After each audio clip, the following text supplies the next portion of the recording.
欢迎收看关键时刻，我是钟老和。在川习会前，我们说中美双方都不断在累积筹码，尤其是中国。你看到最近外媒一直说，包括了中国介入了伊朗的停战，这也是筹码之一。甚至你看到 Bloomberg 的这个标题，他说习近平对台的示好是对美国的警告。你看到了今天在政协会的场景里面，非常的不对劲。你看到习近平在等郑丽文的时候，他的焦虑完全都展现出来，他是来回的踱步。最后才见到了郑丽文，跟他来握手。但是为什么今天习近平的焦虑会在这个场合完全都放了出来呢？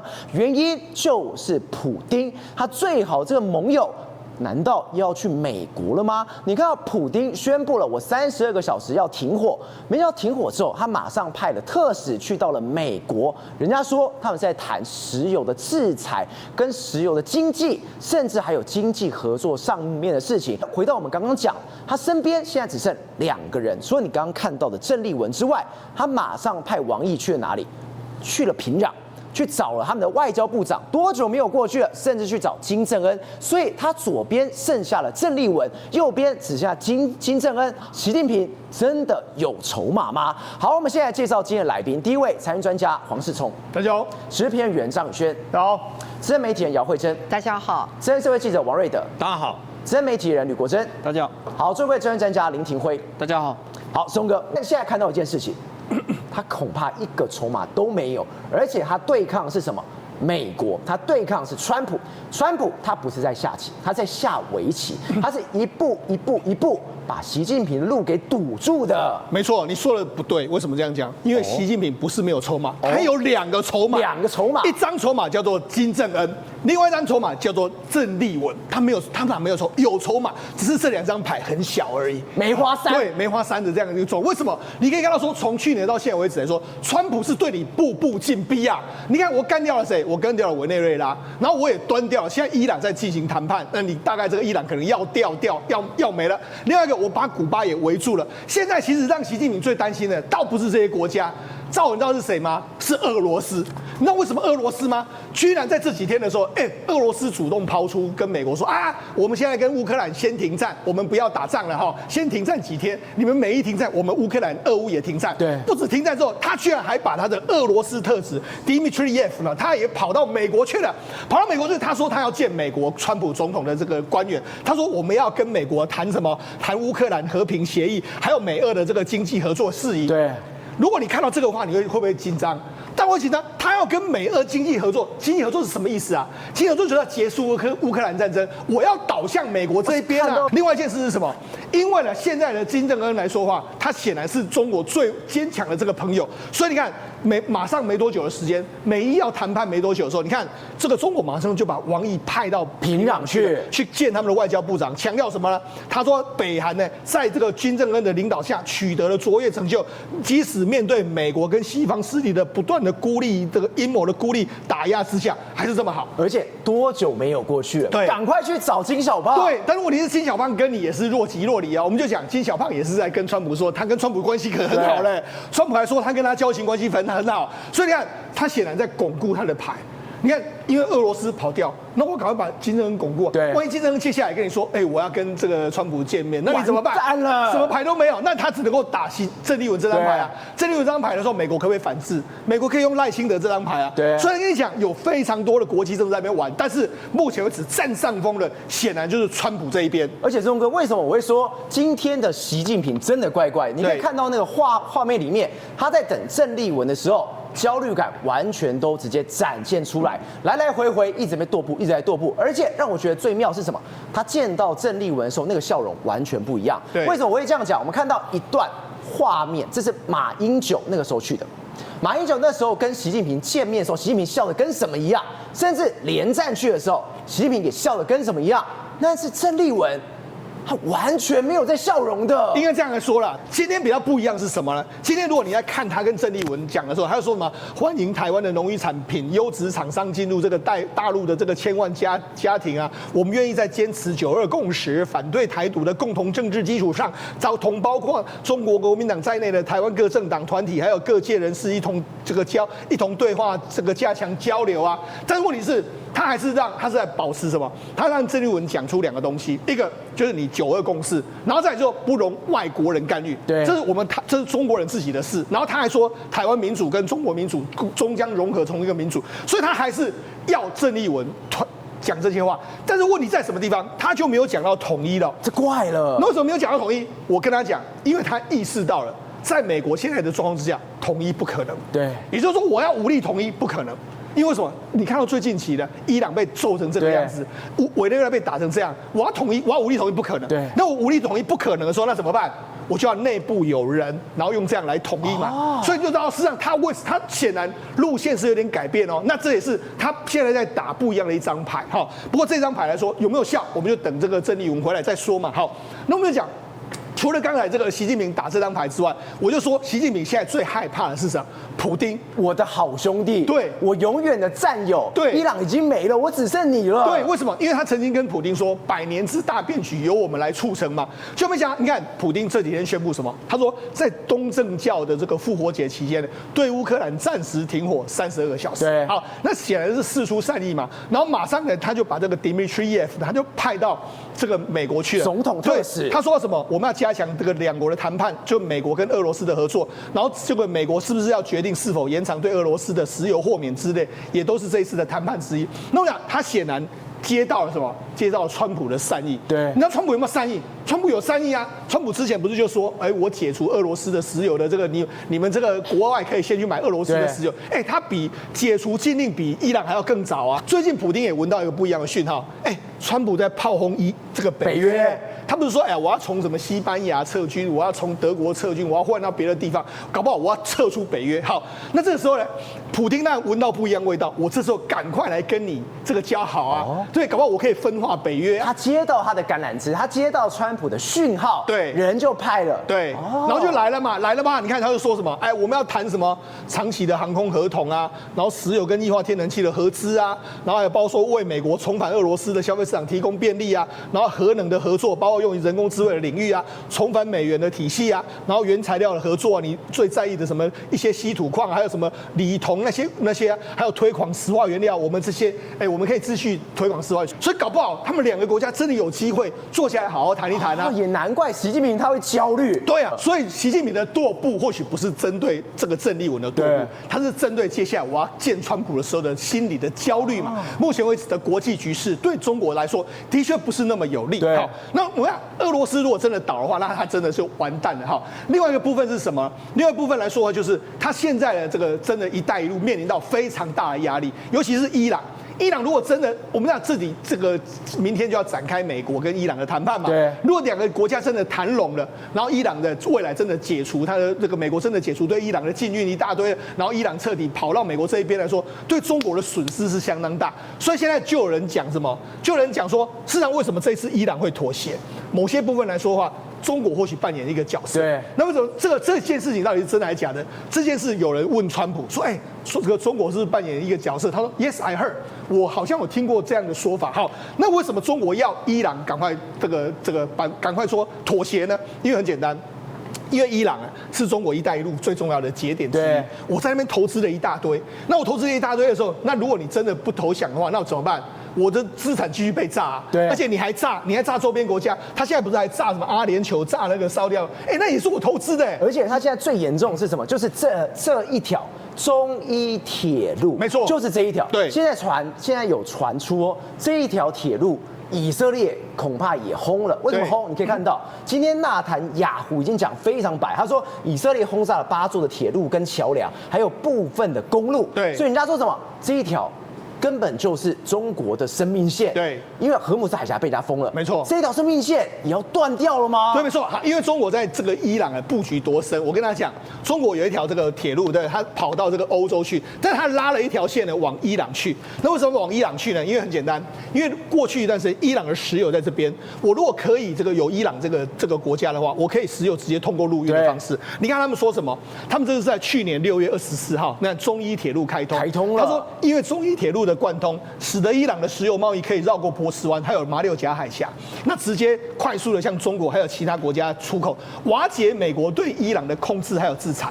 然后现在中伊铁路的贯通提供了一个新的运输方式，从过去的海运需要30-40天，缩减到今天只要15天，然后从30-40天到15天，对，然后不用担心极端天候、海盗还有美国海军的干预啊，所以这条运输线非常重要。中伊铁路的开通，更标志着中国陆权已经通过铁路直插中东腹地，构建一个新的这个亚洲共同体的这个贸易。这个战略布局在当前的关税大战形势下，令美国惊慌失措啊！而且它里面最坏是什么？他说海盗的干扰，还有美国海军的干扰，是，所以要把美军跟海盗放在一起。对，好，所以这一条道路就是什么？我要把美军的干扰全部都拿掉。他要破除什么？破除我们在讲的波斯湾危机，对，还有破除马六甲海峡的危机。他这样就可以直接通过这个，我根本不透过海运啊，不论海运来说，我这中东石油可以源源不绝啊，我就不受你的控制啊，好，所以这就是他为什么要建这个铁路的一个非常重要原因。好，那你知道从开通到目前为止，中伊铁路已经成为伊朗对中国能源出口的战略替代方案，已经承运大概500万吨的这个原油，然后该铁路的年运量是2000万吨，哇，可以赚2000万吨的油，大概提供约15天的这个快递的服务，然后这个铁路运输占伊朗对华能源出口的35%，所以你就知道说事实上很重要。对，他现在这一条油的陆上路断了，海上路也要断，对，马六甲再被封了，对。什么都没了。对啊，你看外媒就报道，就说你看这是以色列首次打击“一带一路”的核心事业嘛，所以现在以色列跟中国也开撕，你这个中国的资产显然面临到非常大的这个破坏。好，那我就讲，实际上除了这个基建被破坏之外，另外一个对中国更尴尬是什么？为什么他要伊朗赶快投降？伊朗赶快这个妥协，卖给爬不？你爬。美国跟以色列打伊朗，让中国心很痛。但是伊朗去打以色列，去打这个所谓沙特阿拉伯，打阿联酋，打伊拉克，打科威特，中国也一样很痛。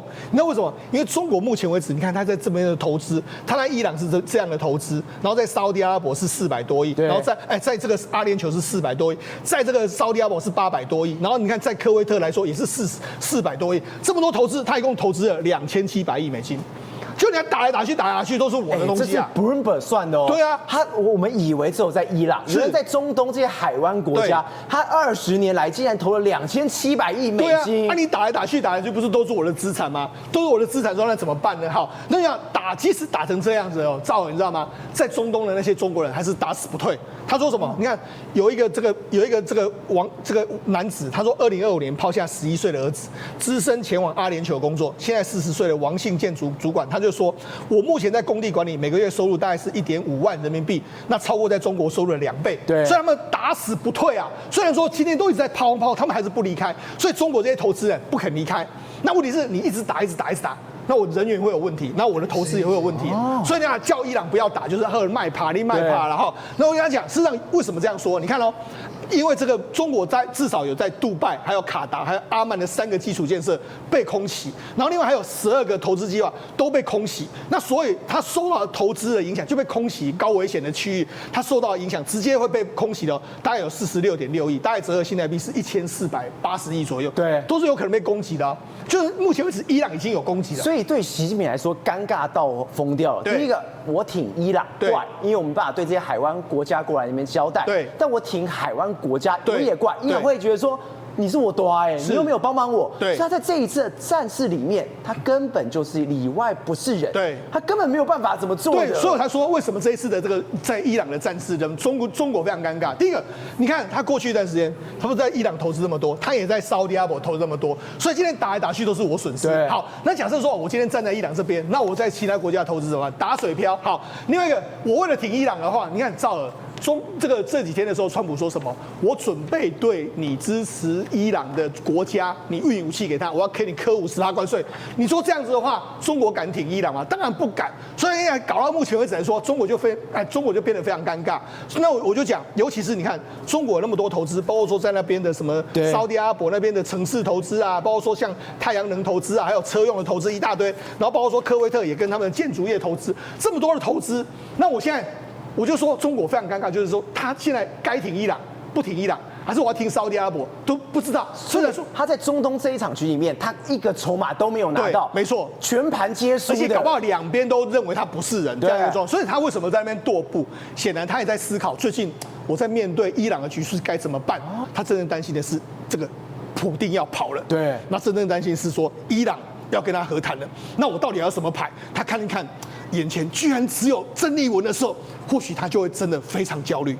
请问老师，我们从今天的政协会有看见一件事情，习近平的身高解密了。为什么解密？你看到这张图，当时在 APEC 的时候，他不是跟川普见面吗？川普很高，190公分，但你看到习近平跟他怎么平起平坐是一样，高度是一样，但是我们看到郑丽文178公分，习近平缩水了。对，习近平的身高绝对不是一个数学题哦，它是一个政治题哦。对，为什么呢？因为习近平如果川普等于190公分的话，习近平应该要等于190公分。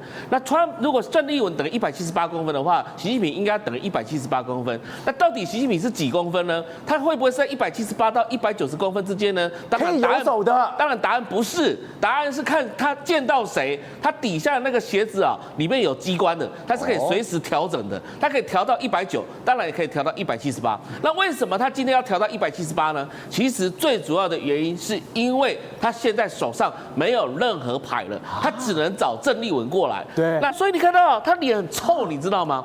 他见到郑丽文的时候，你看那个脸色啊。完全跟他以前见马英九不一样，你看他见马英九那一张，对，见马英九那张笑嘻嘻的，满脸笑容，对，你看到这张是不一样的，对啊。然后见连战的时候，当时年纪比较轻一点啊，当然也笑容没有那么多了哈，因为刚接了一些国政了哈，所以当然就是状况是这样子。但是你看到见到郑丽文，你看满脸愁困啊，脸超臭的。那为什么愁困呢？因为他真的不晓得我到底在国际外交以及这个两岸的部分，我到底能做什么。所以今天我们可以看到一件事情，今天习近平他特别在身高上面跟郑丽文是一样的，他希望可以透过这种政治讯号散发的方式是我们是一样。而且刚刚我们也有讲到，他没有提到统一这个字眼。第三个是，他还释出了很多对台湾的这种利多的消息是在上面，甚至这一次的安排上面，他的什么这个厅的选择上面。都是有备而来的。对，以往来讲的话，要么是在福建厅，要么在台湾厅。但是他这一次选择东大厅哦。对，东大厅的选择，第一个哈，马英九过往也是东大厅啊哈，所以呢，原则上跟马英九好像平起平坐。但重点是说，在跟拜登视讯的时候，他也是用所谓的东大厅。对，所以啊，一般来讲，东大厅是接待外宾的一个地方。所以感觉看起来就是没有去压低对于郑丽文的相关的这个排场。那我可以跟川普讲说，我们自己事情自己处理啊，你川普不用插手了。对。那所以你不用外国势力的介入，这是他所要的事情。但是你可以看到，他为什么只手上剩下郑丽文这张牌而已呢？因为他其实没有任何牌可以打，而且我为什么说他很焦虑的感觉，是因为今天怎么那么刚好一件事情，当今天喊停火的时候，俄罗斯普丁的特使就马上到美国，而且该谈什么大家心里都有数了。习近平心想，我5月就要跟他来见面了，你怎么突然去了？对，没有错，因为什么呢？因为中俄关系其实才是最微妙的。对。以往来讲的话，会侵犯中国的权利的都是来自北方，都来自俄罗斯。那俄罗斯它现在俄乌战争打到这里，然后结果看到美国去修理伊朗，现在美国跟伊朗好像要算世界的钱的时候，那普丁也不是省油灯啊。普丁想说，那我接下来来讲的话，假设如果下个月你习近平把我卖掉了，所以怎么办呢？所以我当然要先卖习近平啊，我先卖你是这个概念，先卖你啊，对啊，因为基本上邪恶轴心没有人可以互相照顾了，这时候呢，只能自顾不暇的情况之下，你普丁现在派特使到美国去，其实就是为了安排伊朗战争结束之后，接下来俄乌怎么处理掉了。对，那俄乌处理掉的时候，如果俄罗斯大赚钱呢，那就没有必要把便宜的油卖给中国了。哦，那没有必要把钱买便宜油卖给中国的时候，伊朗也没有把便宜的油卖给中国，中国吃什么喝什么？这时候来讲的话，大家全部都将军中国的情况之下，现在习近平怎么办呢？最后来讲的话，习近平根本在川普面前没有任何的筹码可言了。宇轩，我们刚刚提到什么？川普最近除了下围棋的方式在围堵习近平之外，第二是他已经连续第2天对北约来开炮。我心想，有必要那么气吗？还真的有那么气？为什么？你看到英国在中东的基地不是3月份的时候被人家打吗？被打之后，他们说什么？我要派我的 Dragon， 我的龙号的驱逐舰去。结果我心想，到底到了没？你到底要不要出兵？结果今天答案揭晓了哦，原来这个所谓的驱逐舰，这个龙号的驱逐舰有出去。一出去就坏了。原来我们都错怪英国了。本来以为想说英国你只会等到战争打完之后再跑来收割，你这个队友根本是猪队友。结果后来发现不是这个问题，而是在于说他们真的不能打，而且真的没办法派。因为最近呢，英国它是自己的空军基地呢已经遭到袭击了，所以当时他们决定说我们要不要派军舰呢去帮援他的时候呢，就决定了快2天之久。所以光在里面呢吵得一塌糊涂。结果没想到这艘舰理论上来讲应该要在72小时之内呢迅速的出航，并且呢迅速的到达了他们要援助的自己哦。我再讲一次哦，不是帮美国自己的空军基地，就这一艘 Dragon， 也就是龙号，也不知道是不是名字取得不吉利，还是刚好有一只红色的龙特别倒大霉。是英国史上最强的驱逐舰。不要忘了，以前英国是海权国家，在2战时期，甚至在更早的时候都是。结果这个龙哦出来的时候发现没有带翅膀，你知道为什么吗？因为首先光是出来的时候呢，它出来的时间就已经耗费1个礼拜，已经超乎原本的想象。结果航行到一半的时候，跟你讲说，供水系统有点出问题哈。我们之前讲说有这种太空舰马桶出问题，这个更严重，是连水都没得喝，所以呢必须要去安全的地方呢去 parking。所以你知道吗？现在英国的国防部直接跟他们的议员讲说，有啦，我们有战斗能力啦，但是呢，偏偏呢没有在72小时内出航，然后跟他们讲说呢，这是最先进4、5型的这种驱逐舰防空舰队，我们换言之叫做主力舰队，讲的说雷达侦测400公里有多猛，可以拦截呢1000名的目标，甚至追踪。结果川普口中你知道他说什么？他说 It's just a toy, it's a toy。说英国的战舰、船舰是玩具，toy。然后说你们呢 ，You even don't have any navy。他直接说你们根本没有海军。我跟你讲，川普讲的有道理。英国鼎盛的时候，大概有52艘类似这种驱逐舰的主力舰队。但赵和啊，你知道现在剩几艘吗？13艘，而且13艘你知道吗？过半都在维修，全部都拍撩撩，所以这是硕果仅存唯一可以派出来看的了。结果还出事，不要再嫌了。他说你们的舰队都太老旧了，就算你们有航母哈，也不能派出来用。所以他们现在帮他封一个名字哦 ，HMS 就是这个驱逐舰的名字哦。他说你不是叫 Dragon， 你叫 Hopeless， 叫绝望号，因为你根本出不来。看到你的船就很绝望 ，Hopeless 啊，这是一只绝望的龙啊，跟现在东方的那条龙一样绝望。但我刚才讲了哈，各位你知道吗？他们甚至把这个东西列出来，也就是所有的驱逐舰现在英国现行哈有6艘，我刚才讲说应该是还可以用嘛。赵你知道吗？结果他们把它列出来呢，其中真的只有这一艘。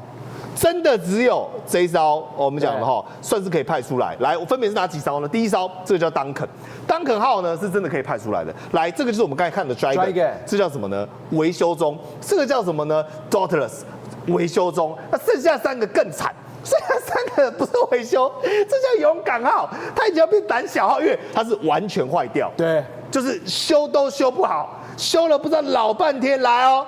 8年修8年，你有没有听过？对，还是没修好哦。你不是修8年修好，是修了8年还是修不好？来，钻石变玻璃也修不好，这个叫 Defender 变成是 Opener， 原本是应该拿来防卫的，就变成是门户洞开，也修不好。所以英国真的没东西派。那你如果看了它的航程轨迹，你会觉得更莫名其妙。这是龙号的航程轨迹。本来呢，它这个龙号哈已经在这个干船坞里面哦，然后要派出来，结果花了1整个礼拜哦。下令哦，斯凯尔下令哦，我的基地都被打了。对，然后他下令1周，我跟我算给各位听哦，2天决策，然后下令之后花了7天，才慢慢的开出来。结果开出来呢，这边哦，光这边哦，要离开英国水域哦，花了3天。对，然后呢，再到直布罗陀呢，就又停了4天，因为我们不是讲它供水系统有问题嘛。对。那停在那边之后呢，然后再慢慢开，然后一路呢到了地中海呢，又花了6天。结果呢，最后它是3月初的时候要派。到了3月底最后1个礼拜才到塞浦路斯，也就是他们被袭击那个空军基地。距离呢这个基地被袭击呢已经超过10天。我跟你讲，不是10天，是超过将近快到20天。所以你的基地被打，我等20天才救你。对，然后一直跟你讲说，因为没水喝啊，我们的供水系统有技术故障啊，所以要回到地中海某一处维修啊。所以你想想看，如果川普看到这种队友，你实在是不知道该哭还该笑。但问题是什么呢？人不要脸，天下无敌。偏偏斯凯尔的脸皮比子弹还厚。如果他们国家的防弹有像他这么脸皮这么强就好了。来，他现在跟你讲说，在英国访问哦，去沙烏地阿拉伯的时候，他对海湾国家讲一句话，他说是这样的啦，我们刚刚促成了停火，这是各方乐见。再讲一次，我们关他什么事情？脸皮你有够厚不是说不要来帮忙的人吗？我跟你讲，那时候美国要英国帮忙的时候，英国说什么？我们不打不是我们的战争，我们只做防守我们。然后美军说，可不可以借我们基地啊？他说不行，因为你们要攻击，我们呢只有防御的状况。他说你们在美国打这个战争，还有乌克兰，搞得我们物价通膨，臭干掉美国。就现在讲说，哎呀，是我们的努力之下促成了停火。变太多了吧？他超会收割的。对，他说，你看哦，你来海湾是什么目的？你有什么影响力？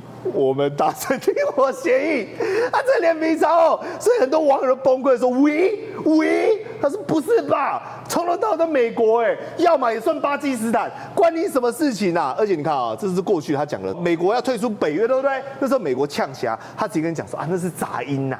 不用多听啦，我们还是按照我们的利益行事。所以，我们今天看到一件事情，为什么川普这几天一直要在北约一直在开炮？你第一个，北约的你船舰出问题了；第二个，我都已经弄完的时候，你过来出来给我那边收割；第三个是什么？当我今天这样讲的时候，你北约还在像什么叫不醒的人，然后这里北约还吐他，对，北约到现在为止还在吐他，因为川普已经威胁说我要退出北约，甚至是呢对于北约的盟友我要进行惩罚。就是你知道呢，北约在 complain 什么吗？北约在 complain 说，不是啊，你都没搞讲啊，你造成让困料。他说，因为现在北约有很多的将领，在爆发的时候，你知道他们人在哪里吗？在阿联酋哦，在阿联酋这边，所以呢，爱沙尼亚呢跟意大利的2个国防部长哦都被困在杜拜。我没有听错，2个国防部长被困在杜拜。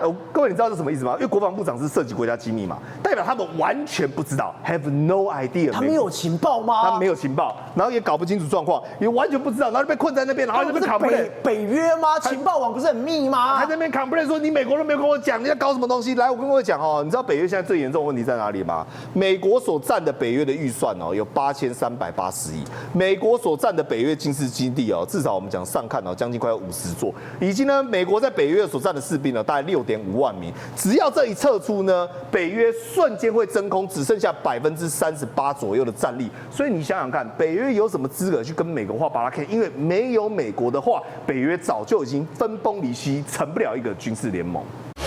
宏观取材，厘清真相，犀利精准，深入剖析，时刻掌握关键新闻时事，不漏接。老时段，新气象，我是钟浩和，关键时刻2.0，全新出击。